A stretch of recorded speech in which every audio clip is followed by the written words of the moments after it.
그 다음 용도 지역지구 구역제. 자, 요역제 23페이지. 맨 위에 그 표 그대로 똑같이 그려놓은 거고요.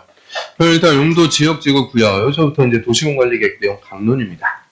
다 용도, 이 토지의 용도, 쓰임새를 정해놓고 용도대로 토지를 써라. 우리한테 규제, 행위 제한을 통해서 토지를 합리적으로 이용하게 한 제도를 지역지구 구역제라고 하죠. 그럼 먼저 용도 지역지구 구역 비교해서 밑에서 두 번째 칸 지정하는 범위.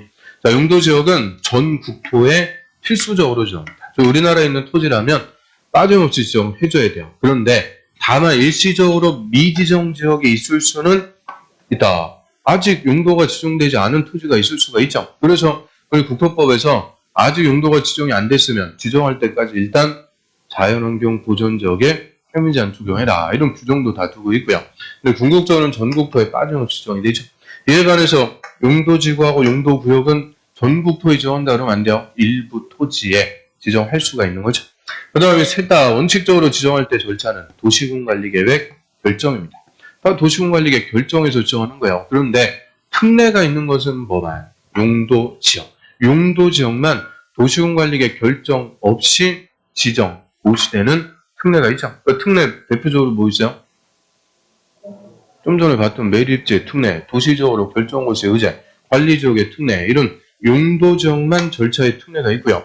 그 용도지구하고 용도구역은 절차의 특례가 없습니다. 무조건 도시군관리계획 결정으로 지정합니다. 그래서 이 성격이 좀 달라요. 용도지역은 전 국토에 필수적으로 정하되 반드시 도시군관리계획 결정으로 정한다. 이러면 틀려. 예외가 있다. 그런데 용도지구하고 용도구역은 일부 토지에 지정할 수가 있는데 지정할 때는 반드시 도시군관리계획 결정으로 지정합니다.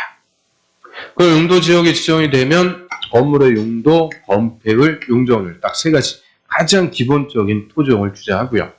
근데 용도지구는 용도지역의 행위 제한을 강화도 할 수 있고 완화도 할 수 있는데 주로 건축을 규제합니다. 건물의 높이, 구조, 외관 이 건축 제한을 통해서 용도지역을 보완. 그 다음 용도구역은 용도지역과 용도지구의 제한을 강화하거나 완화해서 아예 따로 정해버립니다. 따로 정해서 독자적인 목적을 달성합니다. 그 다음 용도지역지구 구역 중에서 중복 지정할 수 있는 것은 뭐밖에 없어요? 용도지구만. 용도지구만 하나의 토지에 2개 이상 용도지구를 중복 지정할 수가 있고요. 용도지역은 절대 중복 지정할 수 없습니다. 용도구역은 독자적인 거라서 중복 지정을 따질 이유가 없어요. 그래서 조문 자체가 없는 거고. 용도지역은 절대 중복 지정할 수 없다. 용도지구만 중복 지정이 가능한 거죠.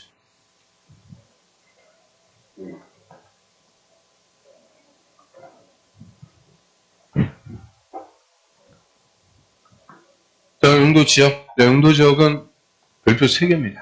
우리 모든 공법상 토지규제에 출력. 공법에서 제일 중요한 제도가 용도지역.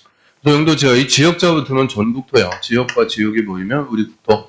그래서 전국토에 빠짐없이 필수적으로 용도, 이 쓰임새를 정하는데 용도지역에서 용도란 생활권입니다.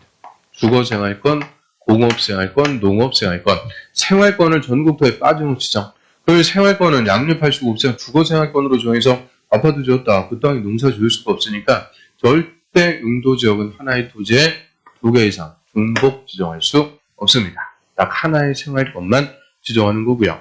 자, 용도지역이 지정이 되면 효과, 건축 제한, 건폐율, 용적률 딱 3가지 제한합니다. 이 생활권에 맞는 건물을 건축하도록 건축부터 규제하고요. 건폐율은 공식이 어떻게 돼요? 건대. 건축면적 나누기 대지면적 곱하기 100. 그리고 건축면적이 뭐예요? 건축면적이란 건축면적이 뭐예요?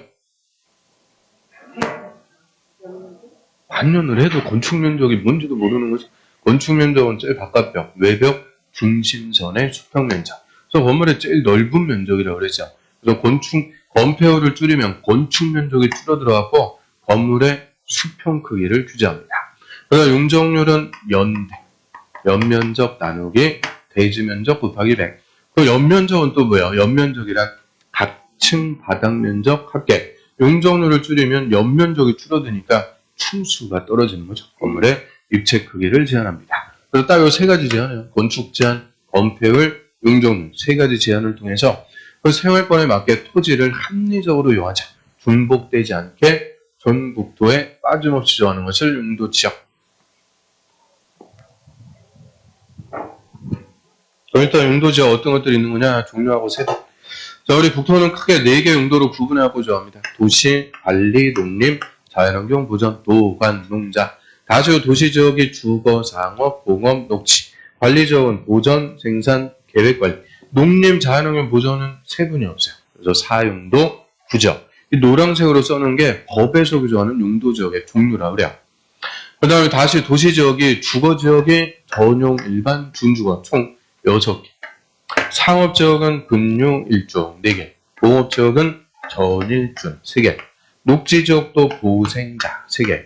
그래서 이제 녹지적 보생자하고 관리적 보생계하고 헷갈리고 그러면 안 돼요. 그래서 이 도시지역만 6, 4, 3, 3, 16개. 1번부터 16번까지 16개 있고요. 17, 18, 19, 20, 21. 그래서 용도지역은 총 몇 개가 되는 거예요? 21개가 있습니다. 21개 중에서 하나를 빠짐없이 전국토에 정해놓고 가장 기본적인 규제하죠. 그럼 첫 번째 용도지역 도시지역. 자, 도시지역은 뭐 하는 거죠? 도시지역이란 첫 번째 거부터 힘든 거죠. 도시지역이란 인구와 산업이 밀집돼 있다. 즉 개발돼 있거나 밀집이 예상, 개발을 할 것으로서 체계적으로 개발, 정비, 관리, 보전 등이 필요한 것. 그래서 도시지역은 무슨 목적의 용도지역이냐? 개발 목적의 용도지역이라고 그러죠. 개발할 것. 그 다음에 관리, 농림, 자연환경 보전. 얘들은 이제 쌓아 묶어가지고 도시지역이 아니니까요. 비도시지역이라고 하고요. 비도시지역은 개발할 곳이 아니고 보전할 것. 보전 목적. 그래서 크게 개발, 보전 이렇게 나눠주는 거예요. 다시 도시지역이 무슨 생활권인지에 따라서 주, 산, 공, 녹, 주거지역, 거주의 안녕, 건전한 생활환경, 즉 주거생활권인데요. 주거생활권도 다양하니까 대통령령에서 6가지 세분됩니다. 그러니까 전용주거지역은 1종, 2종, 2개로 종세분. 그러니까 1종 전용주거는 단독주택 중심의 양호한 것. 2종 전용주거는 공동주택 중심의 양호한 것. 그러면 전용주거는 다 목적이 뭐 하는 것이냐? 양호. 주거에 전용한다. 이 말은 주택만 있다. 그죠? 주택만 있어갖고 조용하고 깨끗하고 쾌적한 좋은 주거 환경을 보여나가자. 1종하고 2종 나눠지는 기준은 단독, 공동. 그 다음 일반 주거. 일반 주거 지역이 일반적인 주택가죠. 그래서 일반 주거는 1, 2, 3종. 일반적이니까 더 많아요. 1종 일반 주거 지역은 저층주택 중심의 편리한 거. 이 저층주택은 몇 층이야? 4층 이하입니다. 4층 이하. 그래서 뭐 단독이나 빌라 이런 거 밀집해 있는 것이 1종 일반 주거. 대부분 재개발 대상이 오죠. 그 다음에 2종 일반 주거는 중층 주택 중심의 편리한 거. 3종은 고층 그러면 중고층 주택 중심의 편리한 거. 그래서 일반 주거는 다 목적은 또 뭐 하는 곳이에요? 편리.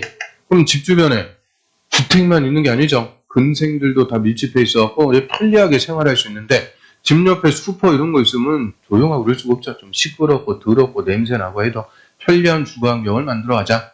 그래서 2종하고 3종 중층은 층수 제한을 조례로 알아서 하도록 하고요. 중고층은 층수 제한 자체가 없습니다. 그래서 중층이든 중고층이든 다 아파트요. 근데 아파트 단지 산다 그러면 2종이나 3종 일반 주거지역이 되겠네요.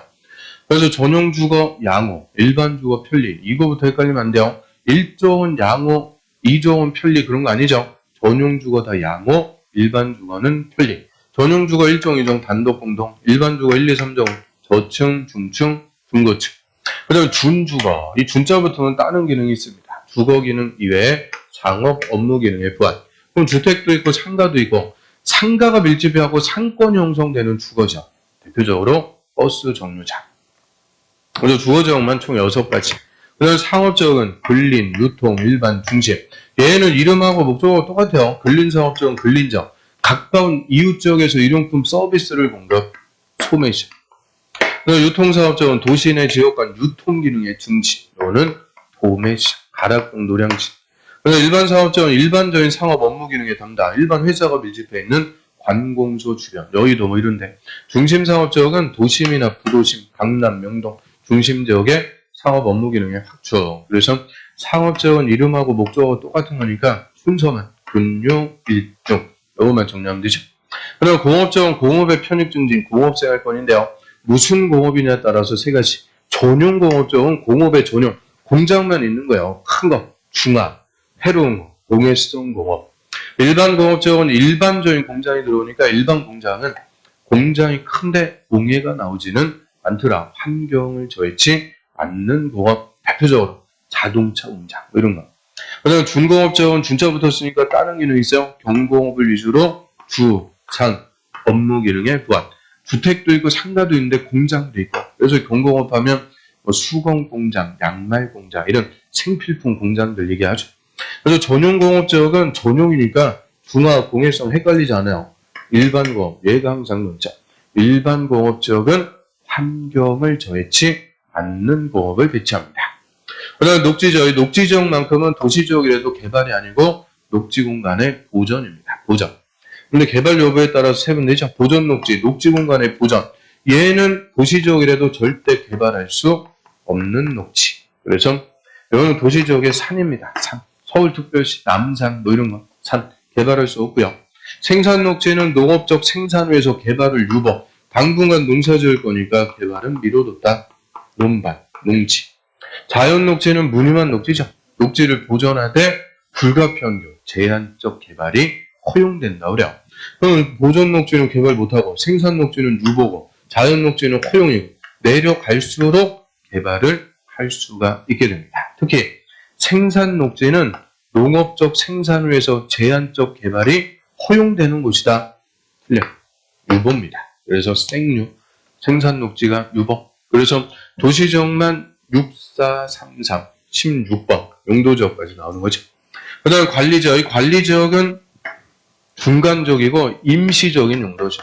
그냥 관리만 해주는 거예요. 우리 도시지역하고 다른 지역의 중간에 들어가는 거죠. 그래서 뭐 목적이 독자적으로 뭐 하자 이런 게 아니고 그냥 관리하다가 후손들에게 물려줄 땅.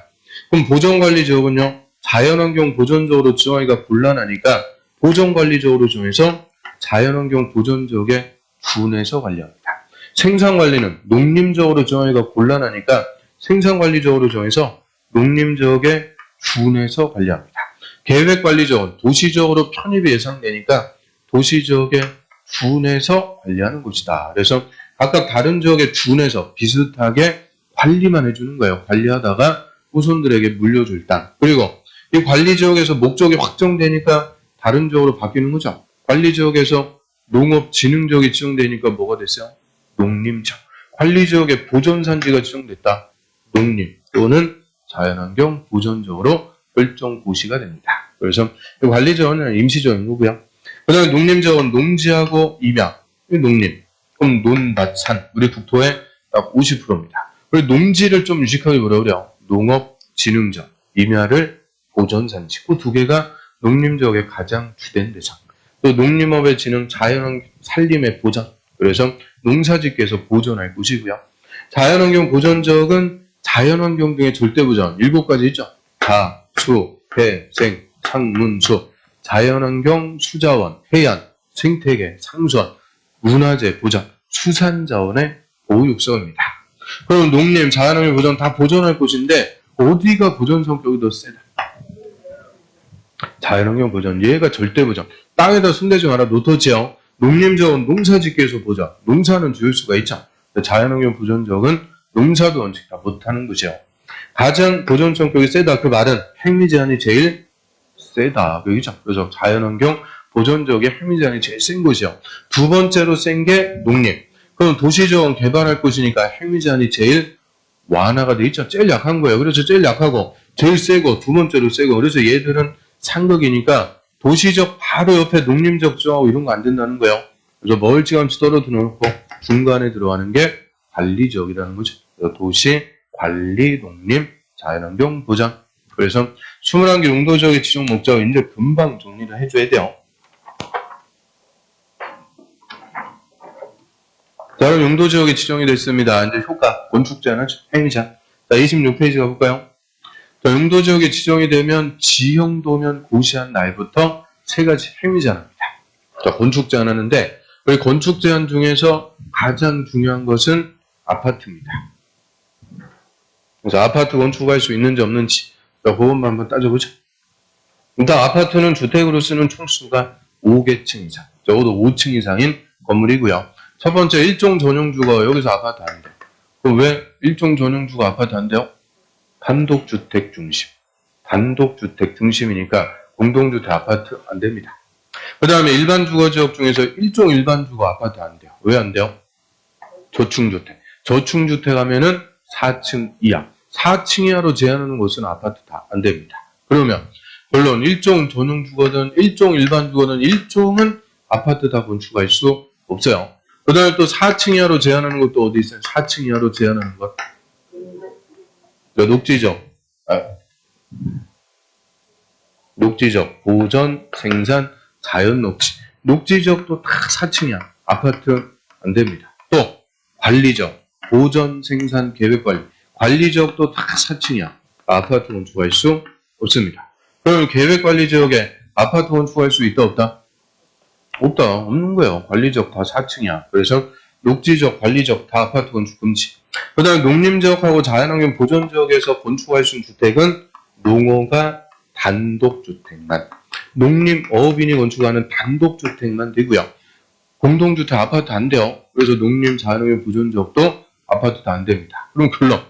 관리, 농림, 자연환경 보전 묶어갖고 비도시. 비도시에서는 아파트 건축할 수 없는 거예요. 그런데 다음 시간에 이 계획관리지역은 비도시라도 지구단위 계획구역 정할 수 있죠. 지구단위 계획으로 건축 제한을 풀어주면 아파트 건축할 수 있게 됩니다. 그래서 비도시에서 유일하게 지구단위 계획으로 건축 제한 완화해서 아파트를 지을 수 있는 곳은 계획관리지역만. 원칙은 다 아파트 원칙은 다 안 됩니다. 그 다음에 주택이 금지되는 것들 먼저 유통상업. 유통상업지역도 전용공업지역. 자, 얘들은 주택 자체가 금지요. 유통상업지역은 시장바닥, 특히 수산시장, 생선 비린내 쩔어 사는 동네. 그 다음에 전용공업지역은 공해공장. 이런 데는 집 짓고 살 수 있는 생활권이 아니니까 주택 자체가 금지. 아파트도 안 돼요. 근데 다만 이 전용공업지역에 중화공장이 들어왔다. 이때는 기숙사만큼은 조례가 정하면 건축할 수가 있는데요.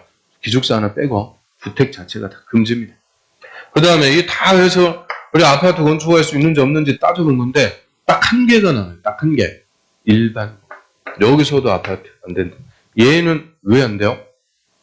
그냥 안 돼. 그래서 그냥 안 된다. 그래서 일반 공업지역은 그냥 외워야 돼요. 이게 20회 정답. 그래서 다 따져봤는데 요거 일반 공업지역 얘는 그냥 안 된다. 그래서 그럼 하나 더 들어갔고 일반 공업지역에 복합용도지구가 지정됐다. 아파트 건축할 수 있다 없다? 그래도 안 됩니다. 하여튼 일반 공업지역은 절대 아파트 건축할 수 없다.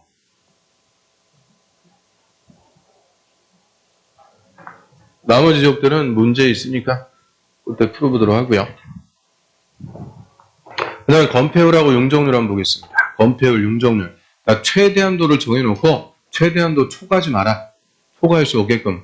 건물의 크기 제한하죠. 건폐율의 최대한도부터 하나씩 따져보면 주거지역, 전용주거, 일종하고 이종 다 건폐율 50. 일반 주거지역은 일종하고 이종 60. 3종은 50. 그래서 3종은 중고층 주택 높게 짓는 대신 건폐율 다시 줄였어요. 그래서 여태까지 보면 건폐율 물어봤다. 3종은 그냥 단골 메뉴 맨날 나오죠. 그 다음에 준주거는 70.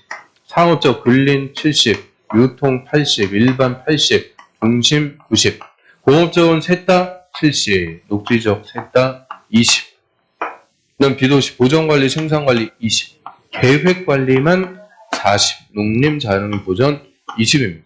그래서 비도시에서는 다 20인데 계획관리 얘만 개발할 수 있는 건 40% 줍니다.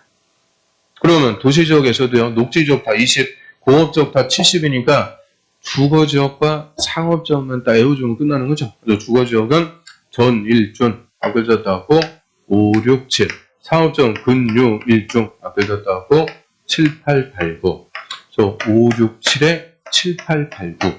다시 7, 2. 그럼 뭐 건폐율은 끝나는 거죠. 5, 6, 7에 7, 8, 8, 9 다시 7, 2. 그 다음에 용적률의 최대한도 나옵니다. 용적률 1종 전용주거 50% 이상 100% 이하. 자, 이 범위에서 조례로 정해라. 그럼 조례로 정할 때 최소 50 이상. 이건 조례를 규제하는 거고 의료 아무 관계없어요. 그래서 최소한도가 중요한 게 아니고 최대한도. 그 1종이니까 100 그대로 시작해서요. 2종은 150. 1종 일반주거 200. 2종은 250. 3종은 300. 3종 3이니까 300. 그래서 1종 전용 주거에서 3종 일반 주거까지 50씩 쭉 더해가라. 그런데 준주거는 350이 아니고 500. 얘는 그냥 하늘에서 뚝 떨어졌습니다. 얘는 따로 외워야 돼요. 30회 때 얘가 정답. 준주거 지역 5글자 500. 그 다음에 3종 일반 주거 300 그대로 전용공업지역 갖고 왔고요. 전용공업 300, 일반 350, 준공업지역은 400. 그래서 공업지역도 300씩에서 50씩. 그래서 주거지역과 공업지역은 50씩 쭉 더해가면 되고요. 상업지역이 독특해요. 근린사업. 근자에서 뭐를 찾아야 돼요? 구자 딱 찾아가지고 근린사업 900, 유통 1100, 일반 1300, 중심 1500%가 됩니다. 그래서 사업지역은 근린사업 900 딱 찾아내면 200씩 더해가면 되죠. 얘는 좀 걸음이 커요. 200씩. 그 다음 녹지지역 중에서 보존녹지만 개발 못하니까 80, 생산녹지 100, 자연녹지 100. 그걸 도시지역 중에서 유일하게 용적률 80%만 주는 게 보존녹지. 그 말은 이 보존녹지가 가장 핵미제한이 센 곳입니다. 도시지역 중에서는 핵미제한이 제일 센 곳이 되죠. 그 다음 보존관리, 생산관리 다 80, 계획관리 100, 농림, 자농이 보존 80. 그래서 비도시는 다 20, 80인데 계획관리만 40, 100 더 줍니다. 이유는 비도시 보존할 곳인데 이것만 계획관리만 개발을 할 수가 있는 곳입니다. 그래서 40, 100 더 주게 되고요. 그리고 이 도시지역에서 맨 밑에 오는 것도 있죠. 준주거, 건폐율 70, 용적률 500. 이게 주거지역의 법률의 최대한도가 돼요. 70, 500. 이 범위에서 대통령령으로 싹 정하는 거죠. 그 다음에 상업지역도 맨 밑에 중심사업 90, 1500. 이게 상업지역의 건폐율 용적률의 최대한도가 됩니다. 공업지역도 준공업지역 70, 400. 이게 공업지역의 건폐율 용적률의 최대한도. 녹지지역도 맨 밑에 자연녹지 20, 100. 이게 녹지지역의 최대한도입니다. 그래서 법률의 최대한도는 세분되는 것들, 맨 밑에 오는 것들이 최대한도니까 따로 외우고 그럴 필요가 없다는 거죠. 그냥 맨 밑에 것들이 법에서 최대한도가 된다. 그러면 주거지역하고 상업지역만 봐도 주거지역 건폐율 70, 용적률 500, 상업지역은 90에 1500. 상업지역의 건폐율 용적률의 최대한도가 제일 높습니다. 그 말은 토지를 가장 고도로 이용할 수 있다. 그래서 똑같은 땅이라도 건물을 더 크고 높게 가장 고도로 이용. 그래서 토지용 가치가 제일 높은 거니까 상업지역의 땅값도 제일 비쌀 수밖에 없죠. 자, 일단 여기까지 하고요. 좀 쉬었다 보겠습니다.